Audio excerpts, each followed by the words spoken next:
Bonsoir.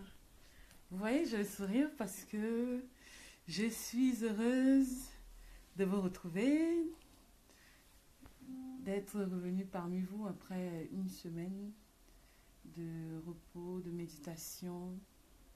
Vous nous avez vraiment manqué. Et là, nous sommes de retour. Nous sommes de retour avec un nouveau thème ce soir. Un thème très intéressant.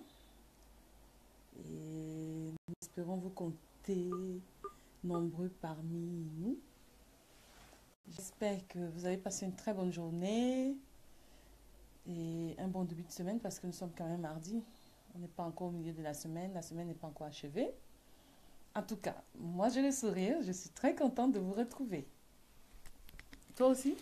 Bien évidemment, ça fait plaisir de pouvoir retrouver ce qu'on aime, de pouvoir retrouver ceux avec lesquels nous partageons beaucoup plus.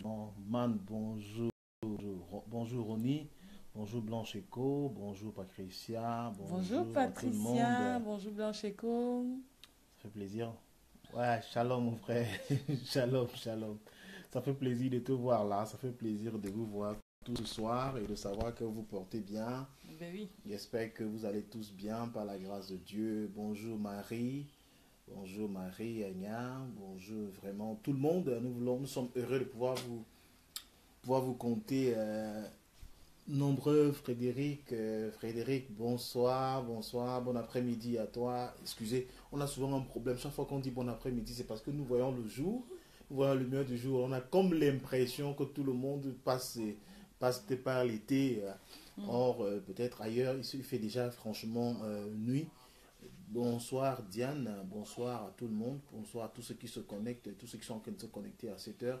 Bien aimé, comme vous le savez, ce soir, nous avons arrêté un thème pour nous, un thème pour échanger. Nous recommençons avec les relations de couple à distance. Vous avez pu le constater que désormais, ça va se passer les mardis soirs et non les lundis, parce que les lundis, déjà, nous avons un programme qui a été arrêté, à savoir le jeûne pour le corps du Christ. Donc, Albert, bonsoir Albert, j'espère que tu te portes bien. Diane, bonsoir. Michel, Victoire, bonsoir, merci de pouvoir inviter. Merci de partager, merci de pouvoir inviter vos amis, vos frères. Polycarpe, j'espère que Bordeaux se porte très bien. C'est le commissaire, il est en congé. Ah d'accord. Donc, il a profité de venir passer quelques temps avec nous. Je crois qu'on aura le temps, peut-être par la grâce de Dieu. S'il est libre, on va le recevoir peut-être ici à la maison. D'accord, bien sûr, avec plaisir. Voilà, on va le faire. Donc, Polycarpe, rassure-toi, on va s'organiser par rapport à... Bonsoir Michel, bisous. Bisous à toi Michel, bisous à vous. Bon, en tout cas, comme je disais tantôt, nous avons un thème ce soir qui est très important. Donc nous parlons bien évidemment des relations de couple à distance. Vous savez déjà que c'est un programme que nous avions chaque lundi et chaque vendredi.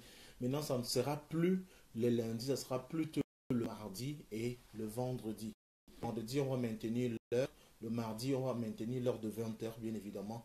Alors, j'espère que tous ceux qui sont en train de se connecter en ce moment, en même temps vous inviter. Reine, bonsoir. Flore Aimée, bonsoir. Bonsoir Flore Aimée. Bonsoir à tout ce beau monde-là. Ça fait plaisir vraiment de vous voir aujourd'hui. Vraiment aussi fidèle. Que le nom de Dieu soit glorifié, que le nom de l'Éternel soit glorifié dans vos vies. Alors, bien aimés, sans plus tarder, nous allons prier premièrement afin de remettre ces moments entre les mains de l'Éternel. Nous avons reçu quelques à ce qui concerne nos programmes, à ce qui concerne nos rendez-vous, de manière à ce que nous puissions donner vraiment l'opportunité à tout le monde de pouvoir se connecter et vivre ces moments, ces vidéos, partager ces vidéos, parce que vous savez, pas évident pour tout le monde de consacrer 30 minutes, 40 minutes pour une vidéo. Alex Pharaon, que Dieu te bénisse abondamment. Bonsoir. Je sais que toi aussi tu es amoureuse, hein, Reine. Je sais que toi aussi tu es amoureuse. Donc je ne vais pas venir étaler nos petits secrets ici. Emmanuel Céleste, bonsoir. J'espère que tu te portes très bien. Que Dieu te bénisse abondamment, Céleste. Nous parlons ce soir des relations de couple à distance. Alors je vais laisser la prière, bien évidemment, au moment de pouvoir la faire. Aurélie Nag, que Dieu te bénisse. Flore, une fois de plus, que Dieu te bénisse. Alors nous allons prier, bien-aimés, nous allons prier afin de consacrer ces moments entre les mains de l'Éternel et qu'il nous conduise de bout en bout afin que nous ne puissions rien faire de nous-mêmes, parce que nous ne sommes pas assez intelligents pour pouvoir conseiller des hommes intelligents et des femmes intelligentes comme vous. Donc, mais nous croyons que Dieu voudrait lui-même par son esprit, qui est le meilleur conseiller, qui est le maître par excellence, qui est l'enseignant par excellence. Nous allons laisser que le Saint-Esprit nous conduise. Alléluia. Éternel, mon Dieu, mon roi, papa, je te bénis, Seigneur, pour cette journée. Je te bénis, Seigneur, pour ce rendez-vous que tu permets encore, ce rendez-vous, papa, où nous venons parler à ton peuple. Seigneur, merci parce que tu utilises notre personne. Tu utilises la petite personne que nous sommes pour pouvoir parler à tes enfants. Papa, bénis ce moment. Prends le contrôle de ce moment. Seigneur, que toutes les paroles qui sortiront de notre bouche, Père, que cela ne vienne pas de notre pensée, mais que cela vienne de ton inspiration au nom de Jésus. Merci Seigneur pour ta fidélité. Merci Éternel, mon Dieu, mon roi, pour tous ceux qui sont rassemblés ici. Seigneur, merci de bénir chaque vie, chaque personne qui écoutera ce message, Seigneur, qu'il soit béni et qu'il soit édifié au nom de Jésus. Amen. Merci Père pour ta fidélité dans leur vie et dans nos vies au nom de Jésus-Christ. Amen. Prends le total contrôle, Seigneur, de ce moment et que seule la gloire te revienne au nom de Jésus. Amen. Amen. Bonsoir, une fois de plus. Bonsoir à tous ceux qui se connectent. J'espère que vous êtes en train d'inviter vos amis, que vous êtes en train de partager afin de pouvoir avoir le maximum de personnes ici ce soir. Déjà, nous vous remercions pour votre fidélité. Malgré le fait que nous ayons fait une semaine sans pas, bien vous demeurez bien évidemment fidèles. C'est un signe d'amour. La fidélité, la fidélité est une marque d'amour, une marque de considération. Ça veut dire que vous prenez à cœur ce que nous faisons et nous croyons aussi que nombreux sont bénis par ce que nous faisons. Que l'Éternel seul soit glorifié. Mais nous sommes heureux, d'autant plus que vous voyez, on s'est séparés. C'est vrai, on n'a pas vraiment dû revoir à tout le monde pour pouvoir dire qu'on ne sera pas la semaine prochaine.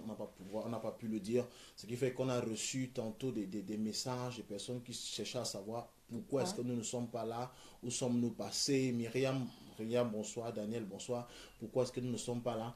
Bon, moment, on s'en excuse parce que sur ce programme, on n'a pas eu le temps de dire à tout le monde qu'on ne sera pas la semaine dernière. C'est vrai, maintenant, ceux qui écoutent nos enseignements dans un autre cadre savaient quand même que on ne devait pas être là durant toute la semaine. Que Dieu se souvienne de chacun de vous. Barbara, Lily, que Dieu te bénisse.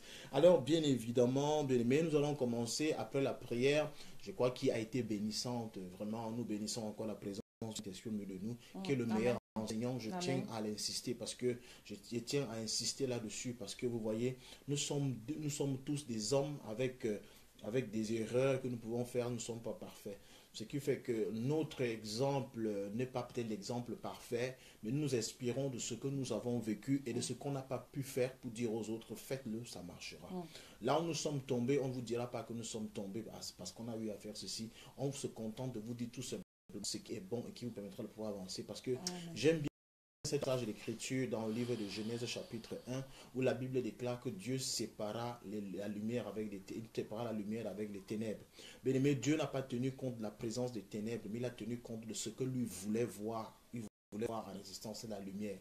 Il dit que la lumière soit. Il a vu les ténèbres. Il savait bien évidemment que les ténèbres étaient là, mais il a dit qu'elle soit parce que c'est la lumière qu'il voulait.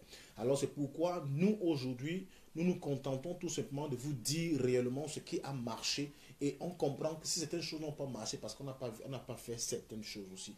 Alors ce qu'on n'a pas fait et ce qu'on a pu faire qui a marché, c'est ce qu'on vous dira afin que vos couples, afin que vos relations puissent aller au bout. Nous savons, c'est pas évident, bien aimé, c'est pas vraiment évident de gérer une relation. Et même ceux qui sont dans une maison, ce n'est pas évident de pouvoir gérer cela. Alors ce soir, nous venons continuer, donc nous venons à la suite de tout ce que vous avez reçu comme enseignement, comme conseil depuis pratiquement 2 mois et demi aujourd'hui. Pour ceux qui n'ont pas suivi nos directs, pour ceux qui n'ont pas suivi nos enseignements jusqu'ici, vous pouvez aller sur notre page Stevie et Hortense. Et vous aurez tout cela, que ce soit sur YouTube ou alors sur Facebook, vous aurez tout ce qu'on a pu donner comme enseignement, comme tout ce qu'on a pu donner comme séance de coaching, et cela vous bénira abondamment. Alors, bien aimés, mes frères, nos sœurs, nous voulons vous dire ce soir, le thème que nous avons arrêté ce soir, c'est que veux-tu, quelqu'un ou alors le mariage? Que veux-tu, quelqu'un ou alors le mariage? Que veux-tu, quelqu'un ou le mariage? Pasteur, avez-vous un numéro privé pour parler de mon cas?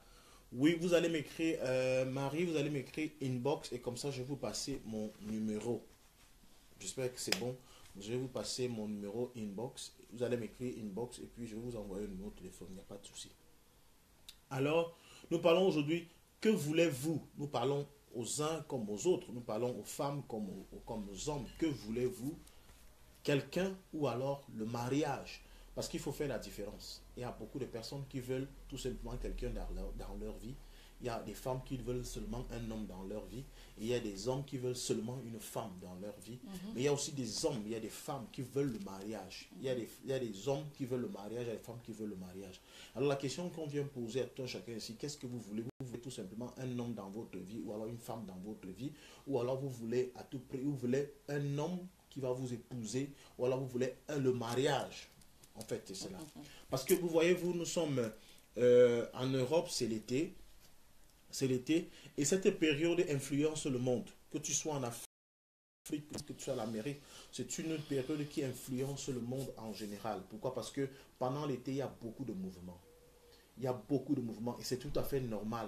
C'est la période pendant laquelle beaucoup de personnes quittent l'Europe pour aller en vacances en Afrique, pour passer le temps avec leurs épouses, pour passer le temps en famille, pour passer le temps avec des amis. Et pendant cette période-là, pas mal de choses se déroulent, pas mal de choses se passent, pas mal de choses se font pendant cette période-là. Et c'est pour cela que si nous venons attirer votre attention aujourd'hui, parce que nous savons qu'il y a beaucoup qui vont commettre des erreurs et vont les regretter après. Beaucoup de choses vont se passer pendant cette période. Et même en Europe, c'est l'occasion pendant laquelle beaucoup de personnes se déplacent pour les congés, vont rendre visite aux amis, se déplacent pendant une semaine, se déplacent pour 2 semaines, se déplacent pour 1 mois. Mais c'est pour aller rencontrer des amis, c'est pour aller rencontrer ceux que nous aimons, c'est pour aller rencontrer des personnes que nous voulons connaître, que nous voulons peut-être épouser, des fiancés, des maris, des femmes.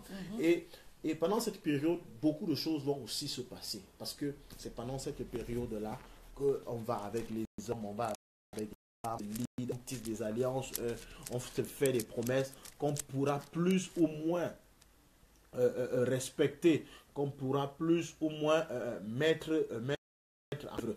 Alors, nous voulons donc dire à quelqu'un ce soir, qu'est-ce que tu veux? Si tu veux un homme, si tu veux tout simplement quelqu'un dans ta vie, tu peux l'avoir. Alors, si tu veux tout simplement quelqu'un dans ta vie, tu te laisseras emporter, tu te laisseras aller, tu feras tout ce qu'il te demandera, tu feras tout ce qu'elle te demandera, parce que c'est d'un sens comme dans un autre. Ça ne concerne pas seulement les hommes, ça concerne tout le monde. Il y a des femmes qui vont exiger des choses aux hommes, il y a exiger des choses aux femmes. Mais est-ce que tu vas céder pendant cette période-là? Parce que si tu cèdes, sache que tu es en train de tuer tout un projet. Si tu cèdes, sache que tu es en train de tuer tout un projet, tu es en train de lâcher quelque chose. C'est aussi l'occasion pour toi de prendre les bonnes décisions. Mais tu auras sûrement quelqu'un dans ta vie pendant cette période-ci. Beaucoup de personnes ne parviennent pas. Nous ne parlons pas essentiellement de cette période, nous parlons même en général pour dire à quelqu'un, la période, c'est-à-dire pour ceux qui veulent tout simplement quelqu'un dans leur vie, je vous dis, à n'importe quel moment pour avoir quelqu'un dans votre vie. Tout à fait. Vous pouvez avoir quelqu'un dans votre vie à n'importe quel moment. Vous pouvez avoir une femme quand vous voulez. Vous pouvez avoir un homme quand vous voulez. Vous pouvez avoir un partenaire, comme on dit souvent, un partenaire. Partenaire, même étant donné que c'est très fort comme terme. Vous pouvez avoir quelqu'un dans votre vie qui partage plus ou moins votre. Vous pouvez l'avoir tous les jours. Mais ce n'est pas le cas. Je crois que tous ceux qui sont ici sont ceux qui veulent des relations sérieuses. Une relation sincère. Une relation pas amicale, mais une relation qui ira jusqu'au mariage. Tout le monde veut le mariage. Et plus souvent, nous voulons le mariage, mais nous ne sommes pas prêts à payer le prix. Nous voulons le mariage, mais nous ne sommes pas prêts à supporter. Nous voulons le mariage, mais nous ne sommes pas prêts à tenir. Je causais encore avec quelqu'un aujourd'hui, elle m'amusait un peu. Une de mes filles, elle n'est pas là, elle est du côté du Liban. Je causais avec elle. Elle me disait ceci: papa, moi je veux me marier. Alors je dis, il y a quand même des choses sur lesquelles moi je suis prête. Il y a des choses sur lesquelles je ne suis pas encore prête. Je dis, mais non, il faut donc que tu apprennes ces choses-là. Elle me dit, non, j'irai apprendre dans le mariage. Je lui dis que non, erreur, on ne va pas apprendre cette chose au mariage. Dans le mariage, on part pour donner, on ne part pas pour apprendre. Ce n'est pas dans le mariage que tu iras apprendre comment tenir maison. Elle me dit non, parce qu'il y a vraiment des choses comme la cuisine, je ne supporte pas. Je ne supporte vraiment pas faire la cuisine. Je ne supporte pas faire la cuisine tous les jours. Je dis bon, là, tu as franchement besoin d'apprendre et de comprendre que on ne part pas au mariage quand on n'est pas encore prêt. Il faut que tu sois d'abord prête avant d'aller te marier. Alors, je vais dire donc à quelqu'un, si tu veux un homme, tout simplement, parce que là, nous avons constaté que, c'est Doudam, que Dieu te bénisse, bonsoir. Nous avons constaté que beaucoup de personnes au mariage, mais on a comme l'impression qu'ils cherchent simplement des partenaires. Cherchent tout simplement des partenaires. Et beaucoup parmi ceux qui nous suivent ici et beaucoup à travers le monde ont tout simplement des partenaires et non des maris, et non des femmes, et non des épouses, c'est-à-dire et non des personnes prêtes à pouvoir se marier. Est-ce que la personne qui est avec toi t'a dit qu'elle veut se marier? Et si tu es prête pour le mariage, il faut que, si tu veux réellement le mariage, il faut que tu apprennes à mettre ce qu'on dit de ton côté. Exactement. Il faut que tu apprennes à mettre toutes les opportunités, toutes les chances de ton côté, tous les points de ton côté, de manière à ce que lorsque un homme te regarde comme ça, lorsque la femme te regarde comme ça, sans que ça c'est l'homme qu'il me faut, ça c'est la femme qu'il me faut, je ne peux pas la changer.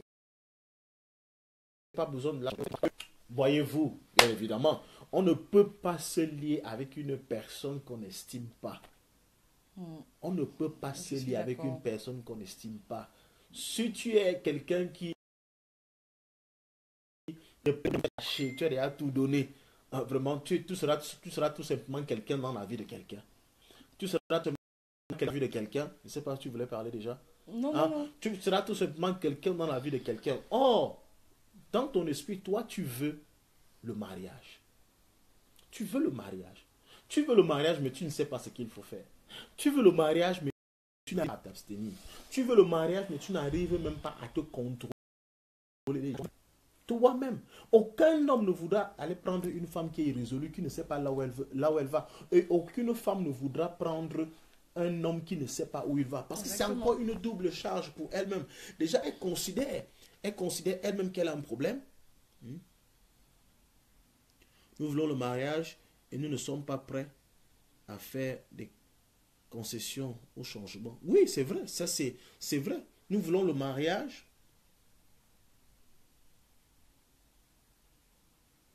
Nous voulons le mariage et nous ne sommes pas prêts à faire des concessions. Nous voulons le mariage et nous ne sommes pas prêts à sacrifier une partie de nous. Nous voulons le mariage, mais nous continuons à vivre comme des personnes qui sont déjà mariées. Nous voulons le mariage, mais nous continuons à nous comporter comme des personnes qui sont déjà dans un...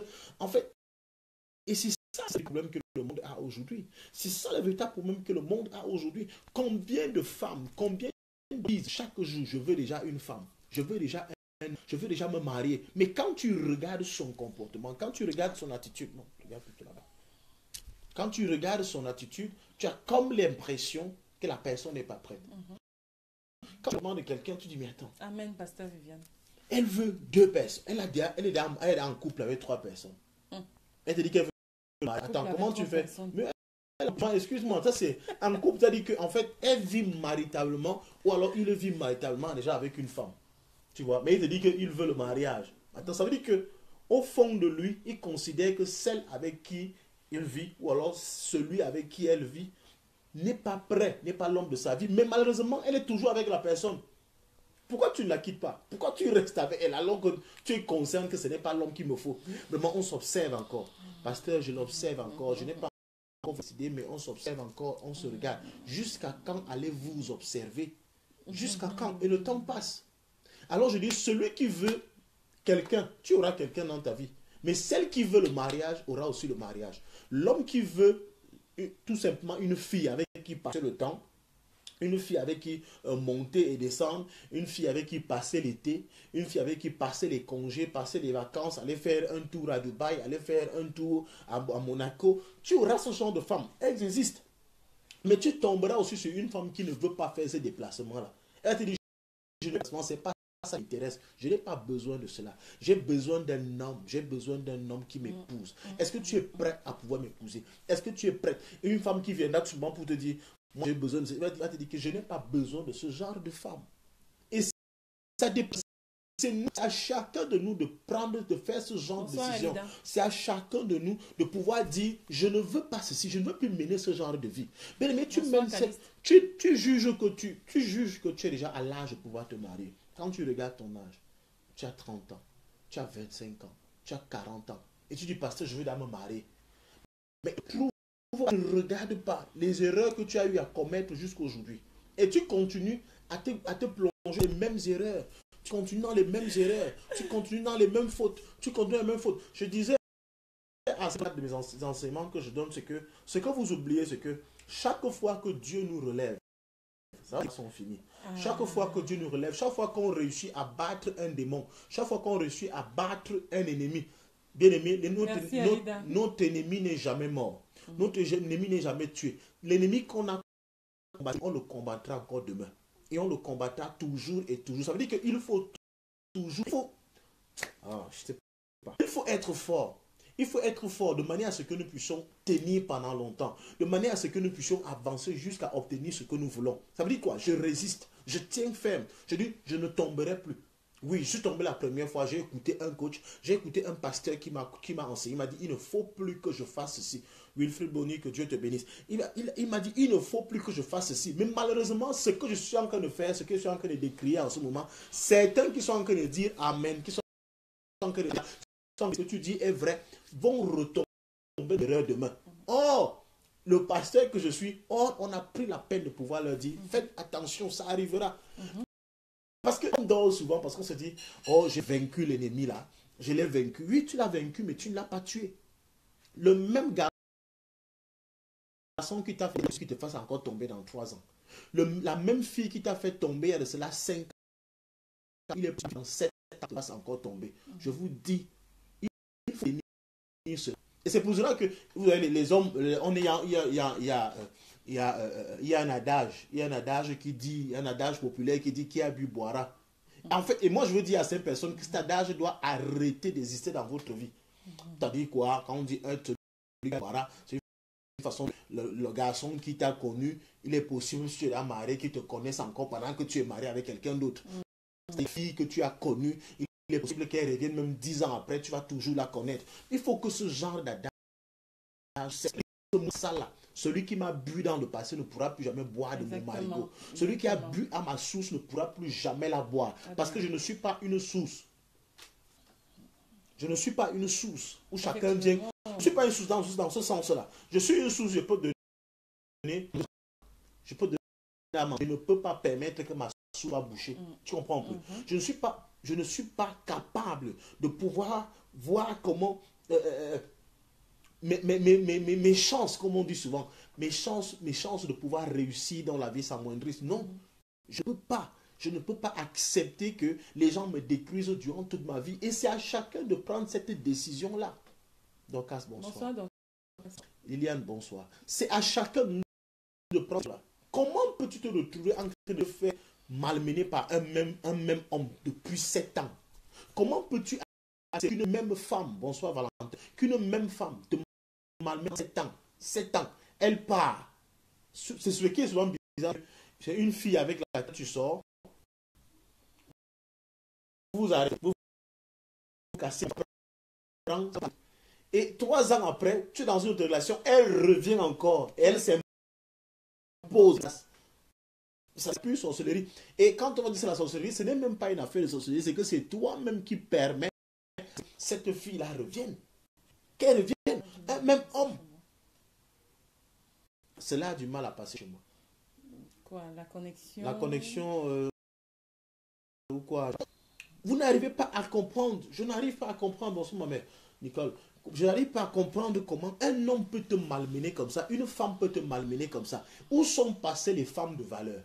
Où sont passées les femmes de valeur qui disent, moi, on ne me piétinera pas. Moi, quitte à ce que je reste seul que de rester, que d'être tout simplement avec quelqu'un. Parce que le tout n'est pas d'être avec quelqu'un, mais le tout d'être avec celui qui te respecte et qui est prêt à te passer l'anneau au doigt, alors te respecte devant tes parents, c'est-à-dire t'épouser.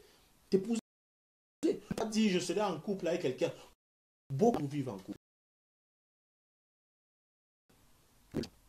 Beaucoup veulent le changement. Beaucoup ne sont pas prêts à pouvoir voir les choses changer. Oui, bonsoir, maman.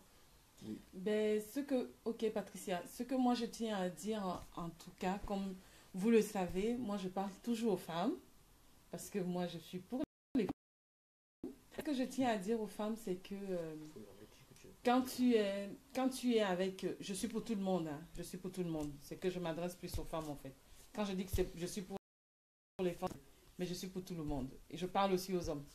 Donc, quand tu es dans une relation et la personne est là, elle te dit, on apprend à se connaître, je veux te connaître, je veux apprendre à te connaître. Oui, c'est normal qu'on puisse apprendre à se connaître avant de franchir le pas. Mais apprendre à se connaître, ça ne doit pas durer 5 ans, 8 ans, 10 ans. Le temps passe. Et au fur et à mesure que le temps passe, toi, tu vois, toi, la femme, tu es en train de voir le temps qui est en train de passer. Tu n'es pas positionné, tu n'es pas situé. Et cette personne qui est dans ta vie, elle est là comme un blocage, en fait. Elle t'empêche d'avancer. Elle t'empêche de te positionner. Elle t'empêche de voir plus loin. Cette personne est là. Elle t'empêche même, Sois béni, par Valentin. exemple, Valentin, elle t'empêche même, par exemple, de pouvoir quelqu'un d'autre. Parce que j'ai envie de dire qu'elle empêche même la véritable personne à rentrer dans ta vie, à venir à toi. Parce que cette personne est comme une barrière. Cette personne est un blocage pour toi. C'est un écran. Oui. Un écran vraiment pour toi. Et tu ne peux pas voir ce qui se cache derrière, en fait. Donc, tu es là. Tu es avec la personne. Tu es bloqué avec la personne. Tu ne sais pas si tu dois mettre ton pied à gauche et à droite ou avant ou en arrière. Tu es là. Tu n'avances pas. Et quand bien même la vraie personne qui a été prédestinée pour ta vie arriver, tu ne sauras pas discerner. Tu n'auras pas le temps de voir la personne. Tu n'auras même pas le temps de regarder la personne parce que ce qui est déjà là dans ta vie t'a empêché de regarder l'autre, la véritable personne qui a été prédestinée pour toi. Donc, moi je dis que quand on apprend à se connaître, on apprend à se connaître. Ça doit prendre 6 mois, ça doit prendre 1 an, ça doit prendre... J'ai envie de dire maximum, pour moi, pour ma part, maximum 2 ans. Quand apprendre à se connaître, ça va déjà au-delà de 2 ans, c'est qu'il y a un problème. Et apprendre à se connaître, ça ne veut pas dire que vous êtes fiancé, parce que quand vous êtes fiancé, c'est autre chose. Quand vous êtes déjà fiancé, légalement connu, que c'est les véritables fiançailles, là, vous pouvez prendre du temps. Et le temps que vous prenez, ce n'est plus pour apprendre à vous connaître, mais ça peut être un temps pour préparer le mariage. Homme de Dieu, bonsoir. Bonsoir Liliane. Présentement, il n'y a pas peut-être les moyens financiers pour pouvoir organiser le mariage. Les moyens financiers manquent de pouvoir organiser le mariage. Donc là, les fiançailles peuvent durer peut-être 1 an ou 2 ans. Le temps de vous préparer, surtout pour ceux qui veulent faire des mariages waouh. Donc le temps de vous préparer pour pouvoir avoir des finances pour organiser votre mariage. Mais quand il s'agit déjà d'apprendre à se connaître, il y a quelqu'un qui a chanté que c'est quoi? C'est les diplômes. Je ne sais plus, il y a une chanson où on dit c'est les diplômes, c'est 10 ans. Donc vous allez apprendre à vous connaître pendant combien de temps? Et le temps qu'il apprend à te connaître, j'ai envie de te dire que ce temps-là, il profite de toi ou elle profite de toi. Ce temps-là t'épuise. Ce temps-là t'épuise réellement et les années passent. Et les années passent. Et tu peux passer à côté de la personne qui a été destinée pour toi. Ok. Bon, en fait, ce que je m'aurais dit aussi à cette parce que, vous voyez, soit béni, le docteur Richard Ondoa, l'homme de Dieu, l'apôtre Valentin Dikongue, que Dieu bénisse. C'est un privilège pour nous de vous avoir ici ce soir. Nous bénissons déjà votre présence, pour votre humilité, pour venir s'asseoir, pour vous asseoir et écouter vos petits frères dans la foi exercer, parler des choses très importantes dans le corps du Christ et même dans le monde, dans la société. Alors, beaucoup de personnes veulent souvent montrer qu'elles sont sages ou alors intelligentes, parce que beaucoup de personnes, quand on parle des fiançailles, ils vont te dire, oh, maintenant, ça c'était à l'époque, la société, c'est quoi aujourd'hui, les choses ont changé, en quelle époque, qu'est-ce qu'on appelait fiançailles, à cette époque-là, qu'est-ce qu'on appelait... Les gens qui aiment beaucoup les analyses. Les gens qui aiment beaucoup les analyses. Moi, je renvoie toujours ce genre de personnes en leur disant, qu'est-ce que tu entends quand on parle de fiançailles, toi-même tu définis la chose. Quand on dit mariage, c'est quoi? Quand tu dis à quelqu'un, j'étais assisté à un mariage, ça signifie quoi pour toi? Donc, laisse les définitions que toi-même tu peux donner des fiançailles aujourd'hui, mais prends les définitions que tu sais que c'est ce que tout le monde connaît comme définition ou les fiançailles. Bon, maintenant, les fiançailles, ça se passe en société. Nous connaissons ce qu'on entend par être fiancé à un homme, être fiancé à une femme. Mais maintenant, la Bible aussi parle des fiançailles. Lorsque la Bible parle des fiançailles, c'est une période d'observation. Une période où il n'y a pas d'intimité entre les fiancés. Il n'y a pas d'attouchement. Une période pendant laquelle on ne mange pas comme on dit dans le monde. Une période pendant on ne consomme pas, parce qu'on dit consommer le mariage, ça veut dire qu'on ne fait pas les choses qui relèvent de l'intimité du mariage. Beaucoup de personnes se sont déjà fait consommer. Et la plupart des personnes qui se sont fait consommer sont des personnes qui ne voulaient pas le mariage, qui veut tout simplement quelqu'un dans leur vie, s'assurer que la personne est là. Parce que pour elles se disent que, ou pour eux, ils se disent que en allant avec la personne ou alors en n'allant pas avec la personne, ils vont la perdre. Bonsoir maman Liliane. En allant avec la personne, tu vas la perdre, elle va te quitter, elle va t'abandonner, elle ira chercher ailleurs. Je veux te dire quelque chose, même si elle va chercher ailleurs, ça veut dire que si elle va chercher ailleurs, ça veut dire que ce n'est pas ta personne. Si elle attend, ça veut dire qu'elle sait ce qu'elle recherche. Parce que je veux vous dire quelque chose. Quel est l'homme? J'ai toujours posé cette question ici. Tous les hommes veulent épouser des filles qui n'ont jamais été dépucellées, c'est-à-dire des filles vierges. Tous les hommes. Tous les hommes. Et toutes les femmes aussi souhaiteraient avoir un homme qu'elles sont bien à connaître. C'est ça. Mais pourquoi maintenant, s'il faille appliquer cela, pourquoi croire maintenant que lorsqu'on parle de mariage, il y a des choses qui soient difficiles à faire ou à réaliser? Non, c'est possible. C'est possible. C'est possible. Le temps d'observation, c'est quoi? Le temps d'observation, c'est quoi? Parce que quand moi, je voudrais bien comprendre ce qu'on observe. J'aimerais savoir. C'est vrai, dans la Bible, il y a certains qu'on a observé, d'autres n'ont pas observé. Hein. Lorsqu'Isaac va prendre la femme, on n'a pas observé. Ce sont ses parents qui ont observé sa femme. Donc lui-même, il ne connaît même pas. Il est arrivé quelque peu, là, son la femme. Mais le cas de l'observation, on a le cas de Marie avec Joseph. Mais oui, on a ce cas d'observation-là. Mais beaucoup de personnes n'ont pas observé. Mais par exemple, pour nous, nos fiançailles ont duré quoi? 6 mois? 6 mois, oui, 6 mois. 6 mois. Par exemple, pour nous, nos fiançailles ont duré 6 mois. Avec nous, il n'y a pas eu le temps de dire qu'on va apprendre